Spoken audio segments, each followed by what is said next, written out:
व्रत महात्म्य एवं विधि। इस व्रत को करने से समस्त इच्छाएं पूर्ण होती है और बृहस्पति महाराज प्रसन्न होते हैं। धन, विद्या, पुत्र और मनोवांछित फल की प्राप्ति होती है। परिवार में सुख और शांति रहती है। इसलिए यह व्रत सर्वश्रेष्ठ और अति फलदायक है। इस व्रत में केले का पूजन ही करें। कथा और पूजन के समय मन, कर्म और वचन से शुद्ध होकर मनोकामना पूर्ति के लिए बृहस्पति देव से प्रार्थना करनी चाहिए। दिन में एक ही समय भोजन करें। भोजन चने की दाल आदि का करें। नमक ना खाएं। पीले वस्त्र पहने। पीले फलों का प्रयोग करें। पीले चंदन से पूजन करें। भोजन के बाद भगवान बृहस्पति की कथा सुननी चाहिए। बृहस्पतिवार व्रत की कथा प्राचीन समय की बात है। एक बड़ा प्रतापी और दानी राजा था। वह प्रत्येक गुरुवार को व्रत रखता और पूजन करता था। यह उसकी रानी को अच्छा ना लगता। ना वह व्रत करती और ना किसी को एक पैसा दान में देती। राजा को भी वह ऐसा करने से मना किया करती। एक समय की बात है कि राजा शिकार खेलने वन को चले गए। घर पर रानी और दासी थी। उस समय गुरु बृहस्पति साधु का रूप धारण कर राजा के दरवाजे पर भिक्षा मांगने आए। साधु ने रानी से भिक्षा मांगी तो वह कहने लगी, हे साधु महाराज, मैं इस दान और पुण्य से तंग आ गई हूँ। आप कोई ऐसा उपाय बताएं जिससे यह सारा धन नष्ट हो जाए तथा मैं आराम से रह सकूं। साधु रूपी बृहस्पति देव ने कहा, हे देवी, तुम बड़ी विचित्र हो। संतान और धन से भी कोई दुखी होता है। अगर तुम्हारे पास धन अधिक है तो इसे शुभ कार्य में लगाओ जिससे तुम्हारे दोनों लोग सुधरे। परंतु साधु की इन बातों से रानी खुश नहीं हुई। उसने कहा, मुझे ऐसे धन की आवश्यकता नहीं जिससे मैं अन्य लोगों को दान दूं तथा जिसको संभालने में मेरा सारा समय नष्ट हो जाए। साधु ने कहा, यदि तुम्हारी ऐसी इच्छा है तो जैसा मैं तुम्हें बताता हूँ तुम वैसा ही करना। बृहस्पति के दिन घर को गोबर से लीपना, अपने केशों को पीली मिट्टी से धोना, केशों को धोते समय स्नान करना, राजा से हजामत बनाने को कहना, भोजन में मांस मदिरा खाना, कपड़ा धोबी के यहाँ धुलने डालना। इस प्रकार 7 बृहस्पतिवार करने से तुम्हारा सब धन नष्ट हो जाएगा। इतना कहकर साधु बने बृहस्पति देव अंतर ध्यान हो गए। साधु के कहे अनुसार करते हुए रानी को केवल 3 बृहस्पतिवार ही बीते थे कि उसकी समस्त धन संपत्ति नष्ट हो गई। भोजन के लिए परिवार तरसने लगा। एक दिन राजा रानी से बोला, हे रानी, तुम यहीं रहो, मैं दूसरे देश को जाता हूँ क्योंकि यहाँ पर मुझे सभी जानते हैं, इसलिए मैं यहाँ कोई छोटा कार्य नहीं कर सकता। ऐसा कहकर राजा परदेश चला गया। वहाँ वह जंगल से लकड़ी काट कर लाता और शहर में बेचता। इस तरह वह अपना जीवन व्यतीत करने लगा। इधर राजा के बिना रानी और दासी दुखी रहने लगी। एक समय जब रानी और दासियों को 7 दिन बिना भोजन के रहना पड़ा तो रानी ने अपनी दासी से कहा, ये दासी, पास ही के नगर में मेरी बहन रहती है, वह बड़ी धनवान है, तो उसके पास जा और कुछ ले आ ताकि बहुत थोड़ा गुजर बसर हो जाए। दासी रानी की बहन के पास गई। उस दिन बृहस्पतिवार था। रानी की बहन उस समय बृहस्पतिवार की कथा सुन रही थी। दासी ने रानी की बहन को अपनी रानी का संदेश दिया, लेकिन रानी की बहन ने कोई उत्तर नहीं दिया। जब दासी को रानी की बहन से कोई उत्तर नहीं मिला तो वह बहुत दुखी हुई। उसे क्रोध भी आया।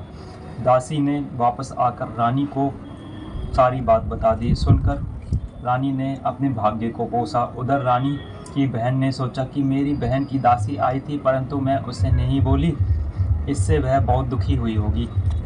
कथा सुनकर और पूजन समाप्त कर वह अपनी बहन के घर गई और कहने लगी, ए बहन, मैं बृहस्पतिवार का व्रत कर रही थी, तुम्हारी दासी गई थी, परंतु जब तक कथा होती है तब तक ना उठते हैं और ना बोलते हैं, इसलिए मैं नहीं बोली। कहो दासी क्यों गई थी? रानी बोली, बहन, हमारे घर अनाज नहीं था। ऐसा कहते कहते रानी की आंखें भर आई। उसने दासियों समेत भूखा रहने की बात भी अपनी बहन को बता दी। रानी की बहन बोली, बहन देखो, बृहस्पति देव भगवान सबकी मनोकामना पूर्ण करते हैं, शायद तुम्हारे घर में अनाज रखा हो। यह सुनकर दासी घर के अंदर गई तो वहाँ उसे एक घड़ा अनाज का भरा मिल गया। उसे बड़ी हैरानी हुई क्योंकि उसने एक एक बर्तन देख लिया था। उसने बाहर आकर रानी को बताया। दासी रानी से कहने लगी, हे रानी, जब हमको अन्न नहीं मिलता तो हम व्रत ही तो करते हैं, इसलिए क्यों ना इनसे व्रत और कथा की विधि पूछ ली जाए, हम भी व्रत किया करेंगे। दासी के कहने पर रानी ने अपनी बहन से बृहस्पतिवार व्रत के बारे में पूछा। उसकी बहन ने बताया, बृहस्पतिवार के व्रत में चने की दाल और मुनक्का से विष्णु भगवान का केले की जड़ में पूजन करें तथा दीपक जलावें, पीला भोजन करें तथा कथा सुने। इससे गुरु भगवान बृहस्पति प्रसन्न होते हैं, मनोकामना पूर्ण करते हैं।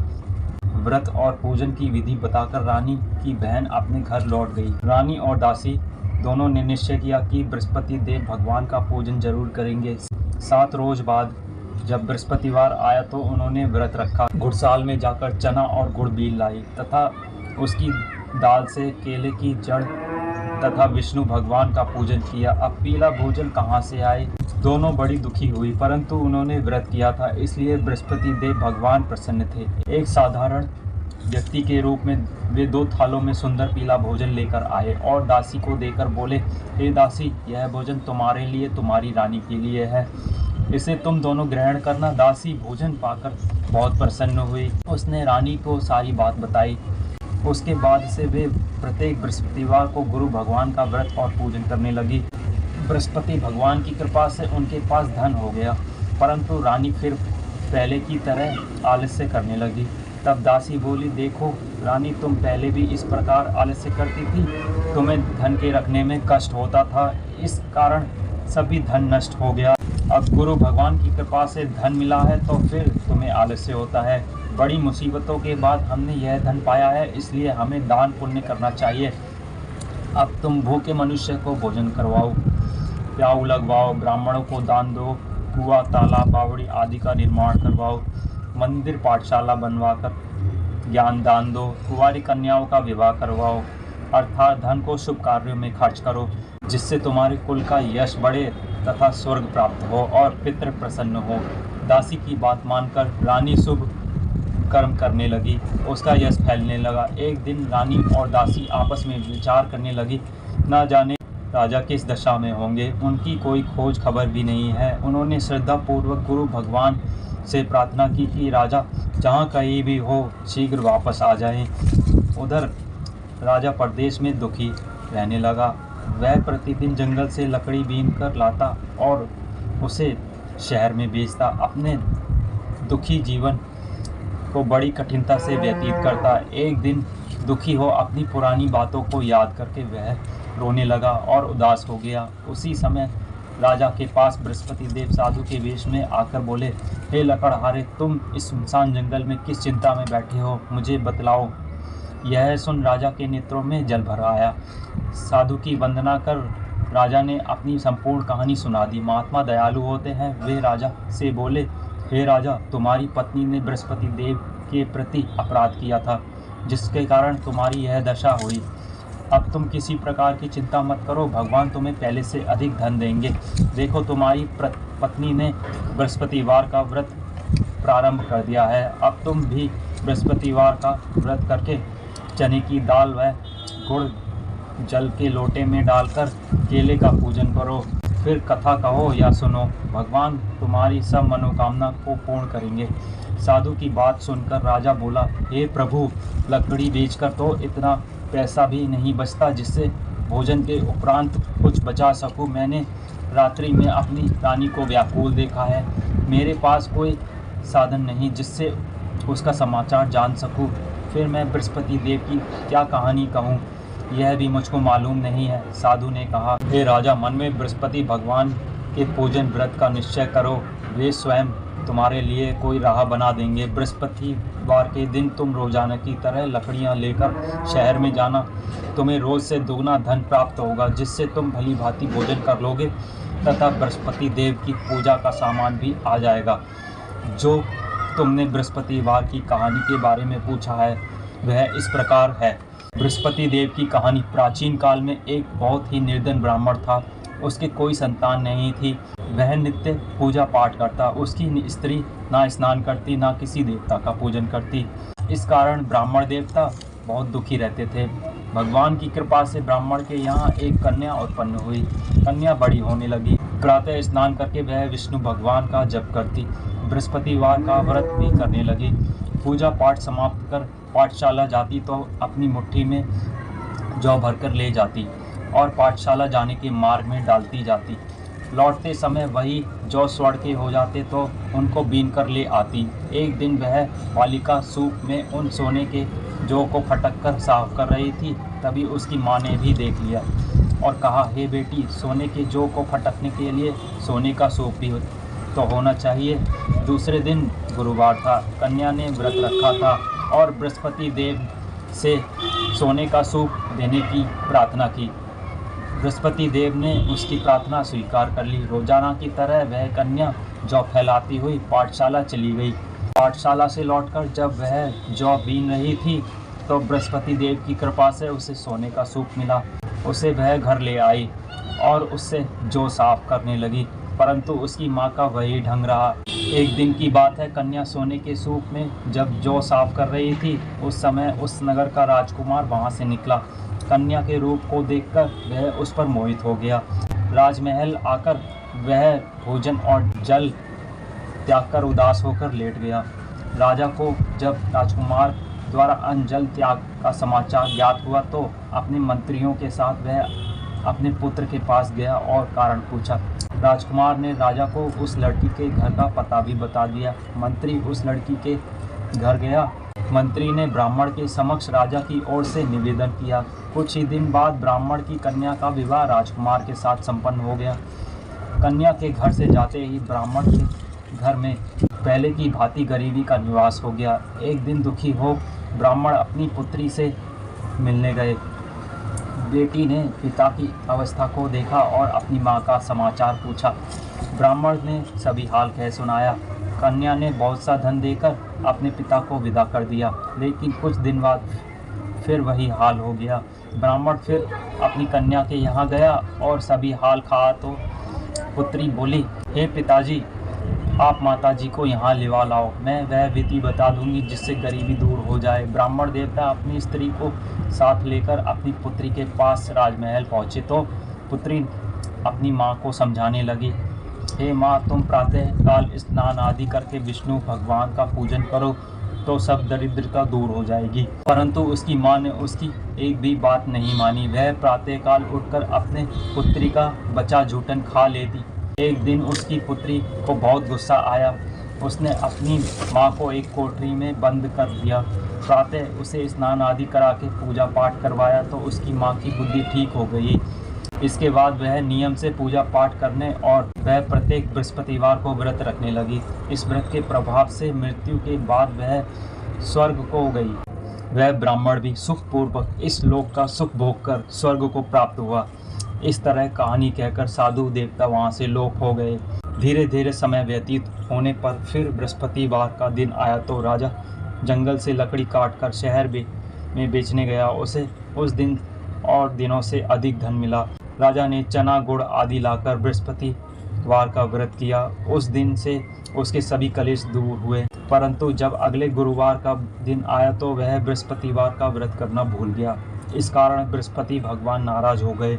उस दिन उस नगर के राजा ने विशाल यज्ञ का आयोजन किया था तथा अपने समस्त राज्य में घोषणा करवा दी कि सभी मेरे यहाँ भोजन करने आए। किसी के घर चूल्हा ना जले। जो इस आज्ञा को ना मानेगा उसको फांसी दे दी जाएगी।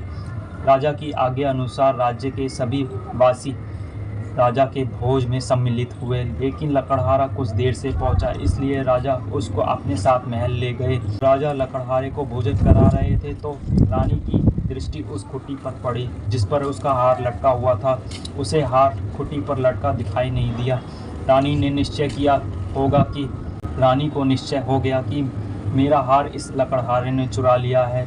उसी समय सैनिक बुलवाकर उसको जेल में डलवा दिया। लकड़हारा जेल में विचार करने लगा कि ना जाने कौन से पूर्व जन्म के कर्म से मुझे यह दुख प्राप्त हुआ है, और जंगल में मिले साधु को याद करने लगा। तत्काल बृहस्पति देव साधु के रूप में प्रकट हो गए और कहने लगे, अरे मूर्ख, तूने बृहस्पति देवता की कथा नहीं की, इसी कारण तुझे दुख प्राप्त हुआ है। अब चिंता मत कर, बृहस्पतिवार के दिन जेल खाने के दरवाजे पर तुझे 4 पैसे पड़े मिलेंगे। उनसे तू बृहस्पति देव की पूजा करना तो तेरे सभी कष्ट दूर हो जाएंगे। अगले बृहस्पतिवार उसे जेल के द्वार पर 4 पैसे मिले। राजा ने पूजा का सामान मंगवाकर कथा कही और प्रसाद बांटा। उसी रात्रि में बृहस्पति देव ने उस नगर के राजा को स्वप्न में कहा, हे राजा, तूने जिसे जेल खाने में बंद किया है उसे कल छोड़ देना, वह निर्दोष है। राजा प्रातःकाल उठा और खुटी पर हार टंगा देखकर लकड़हारे को बुलाकर क्षमा मांगी तथा राजा के योग्य सुंदर वस्त्र आभूषण भेंट कर उसे विदा किया। देव की आज्ञा अनुसार राजा अपने नगर को चल दिया। राजा जब नगर के निकट पहुंचा तो गुरुदेव की आज्ञा अनुसार राजा अपने नगर को चल दिया। राजा जब नगर के निकट पहुंचा तो उसे बड़ा ही आश्चर्य हुआ। नगर में पहले से अधिक बाग, तालाब और कुएं तथा बहुत सी धर्मशालाएं, मंदिर आदि बने हुए थे। राजा ने पूछा कि यह किसका बाग और धर्मशाला है। तब नगर के सब लोग कहने लगे कि यह सब रानी और दासी द्वारा बनवाए गए हैं। राजा को आश्चर्य हुआ और गुस्सा भी आया कि उसकी अनुपस्थिति में रानी के पास धन कहाँ से आया होगा। जब राजा ने यह खबर सुनी कि राजा आ रहे हैं तो उसने अपनी दासी से कहा, ये दासी देख, राजा हमको कितनी बुरी हालत में छोड़ गए थे, वह हमारी ऐसी हालत देखकर लौट ना जाए, इसलिए तू दरवाजे पर खड़ी हो जा। रानी की आज्ञा अनुसार दासी दरवाजे पर खड़ी हो गई तथा जब राजा आए तो उसे अपने साथ महल में लिवा लाई। तब राजा ने क्रोध करके अपनी तलवार निकाली और पूछने लगा, बताओ यह धन तुम्हें कैसे प्राप्त हुआ। तब रानी ने सारी कथा कह सुनाई। राजा ने निश्चय किया कि मैं रोजाना दिन में 3 बार कथा कहा करूँगा और रोज व्रत किया करूँगा। अब हर समय राजा के दुपट्टे में चने की दाल बंधी रहती तथा दिन में 3 बार कथा कहता। एक रोज राजा ने विचार किया कि चलो अपनी बहन के यहाँ हो आऊँ। इस तरह का निश्चय कर राजा घोड़े पर सवार हो अपनी बहन के यहाँ चल दिया। मार्ग में उसने देखा कि कुछ आदमी एक मुर्दे को लिए जा रहे हैं। उन्हें रोककर राजा कहने लगा, अरे भैया, मेरी बृहस्पतिवार की कथा सुन लो। वे बोले, लो, हमारा तो आदमी मर गया है, इसको अपनी कथा की पड़ी है। परंतु कुछ आदमी बोले, अच्छा कहो, हम तुम्हारी कथा भी सुनेंगे। राजा ने दाल निकाली और कथा कहनी शुरू कर दी। जब कथा आदि हुई तो मुर्दा हिलने लगा और कथा समाप्त हुई तो राम राम करके वह मुर्दा खड़ा हो गया। राजा आगे बढ़ा, उसे चलते चलते शाम हो गई। आगे मार्ग में उसे एक किसान खेत में हल चलाता मिला। राजा ने उसे कथा सुनने का आग्रह किया, लेकिन वह नहीं माना।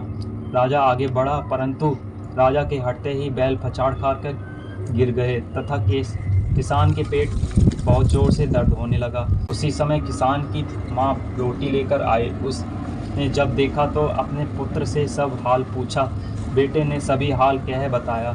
बुढ़िया दौड़ी दौड़ी उस घुड़सवार के पास गई और उससे बोली, मैं तेरी कथा सुनूंगी, तू अपनी कथा मेरे खेत पर ही चल कर कहना। राजा ने लौटकर बुढ़िया के खेत पर जाकर कथा कही, जिसके सुनते ही बैल खड़े हो गए और किसान के पेट का दर्द भी बंद हो गया। राजा अपनी बहन के घर पहुंच गया। बहन ने भाई की खूब मेहमानी की। दूसरे रोज प्रातःकाल राजा जागा तो वह देखने लगा कि सब लोग भोजन कर रहे हैं। राजा ने अपनी बहन से जब पूछा, ऐसा कोई मनुष्य है जिसने भोजन नहीं किया हो, जो मेरी बृहस्पतिवार की कथा सुन ले। बहन बोली, भैया, यह देश ऐसा ही है, पहले यहाँ लोग भोजन करते हैं, बाद में अन्य काम करते हैं। फिर वह एक कुमार के घर गई जिसका लड़का बीमार था। उसे मालूम हुआ कि उसके यहाँ 3 दिन से किसी ने भोजन नहीं किया है। रानी ने अपने भाई की कथा का सुनने के लिए कुमार से कहा। वह तैयार हो गया। राजा ने जाकर बृहस्पतिवार की कथा कही, जिसको सुनकर उसका लड़का ठीक हो गया। अब तो राजा की प्रशंसा होने लगी। एक दिन राजा ने अपनी बहन से कहा, हे बहन, मैं अब अपने घर जाऊंगा, तुम भी तैयार हो जाओ। राजा की बहन ने अपनी सास से अपने भाई के साथ चलने की आज्ञा मानी। सास बोली, चली जा, परंतु अपने लड़कों को मत ले जाना, क्योंकि तेरे भाई कोई संतान नहीं होती है। बहन ने अपने भाई से कहा, हे भैया, मैं तो चलूँगी, परंतु कोई बालक नहीं जाएगा। अपनी बहन को छोड़कर भी दुखी मन से राजा अपने नगर को लौट आया।